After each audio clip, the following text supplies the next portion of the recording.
Ternyata self-regulated learning sudah dipraktekkan oleh guru-guru di Indonesia. Ini ceritanya.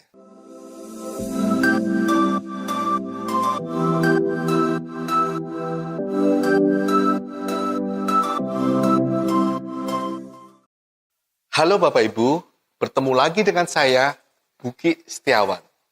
Sebelumnya kita sudah membahas bagaimana menguasai self-regulated learning. Kali ini kita akan membahas bagaimana self-regulated learning dalam kehidupan sehari-hari. Mungkin ada yang bertanya-tanya, apakah self-regulated learning bisa dipraktekkan di Indonesia? Pada episode ini, saya akan berbagi dua cerita. Pertama, praktek baik Bu Guru Ani. Kedua, praktek baik Bu Guru Amelia. Harapan saya dari kedua cerita itu, Bapak dan Ibu bisa mendapatkan gambaran komponen dan keterampilan self-regulated learning. Mari kita mulai cerita pertama kita. Bu Ani. Bu Ani Puspawati, guru PAUD, bercerita dalam buku Merdeka Belajar di Ruang Kelas. Alih-alih menuntut murid mencapai tujuan pembelajaran, Bu Ani justru mendiskusikannya. Tidak tanggung-tanggung, beliau mengajak muridnya menyusun rubrik penilaian pembelajaran. Dampaknya, murid sadar dan paham tujuan suatu kegiatan belajar. Selama proses, semua tingkah laku murid konsisten dengan rubrik penilaian yang mereka susun sendiri. Bu Ani berhasil membangun komitmen pada tujuan dalam suatu self-regulated learning. Sekarang mari kita bahas cerita kedua. Bu Amel. Praktek Bu Ani tidak mudah. Untuk melakukannya, kita perlu transformasi diri seperti yang dialami oleh Bu Amel. Dulu, Bu Amel fokus pada target nilai murid.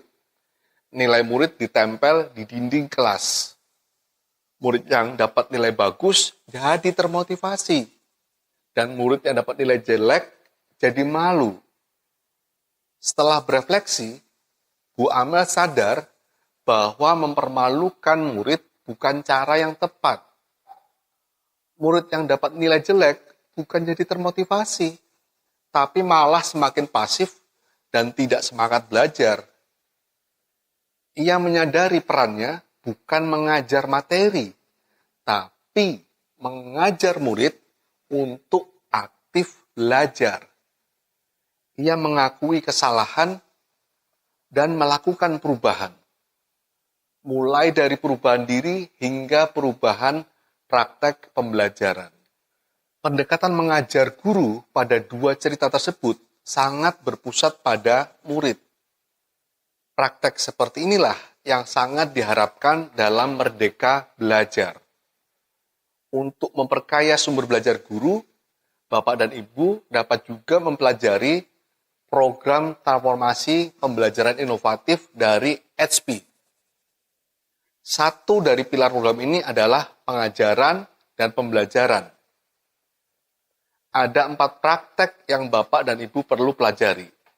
Pertama, menjadi fasilitator di kelas, seperti yang dilakukan oleh Bu Ani, menggali motivasi murid. 2, belajar dan mempraktekkan proses self-regulated learning untuk pengembangan diri. 3, mengembangkan kompetensi digital. 4, memfasilitasi perkembangan skill digital guru. 2 contoh dari Bu Ani dan Bu Amel menggambarkan bagaimana guru bisa menumbuhkan motivasi dan rasa memiliki dalam diri. Bu Ani melakukannya dengan cara melibatkan murid membuat kesepakatan bersama. Bu Amel mendapatkan insight bahwa selama ini ia keliru mengenali motivasi siswa. Ada sangat banyak cara untuk membangun motivasi dan rasa memiliki murid sehingga mereka bisa merdeka belajar. saya mengimbau Bapak dan Ibu untuk belajar lebih jauh tentang motivasi. Ini akan membuat Bapak dan Ibu bisa mengembangkan strategi motivasi yang lain. Tidak harus meniru praktek Bu Ani dan Bu Amel. Dengan ini, saya pamit dulu. Sampai ketemu lagi dan selamat menyimak soft skill selanjutnya. Komunikasi efektif dan penuh empati. Selamat, Bapak Ibu Guru telah menyelesaikan modul ini.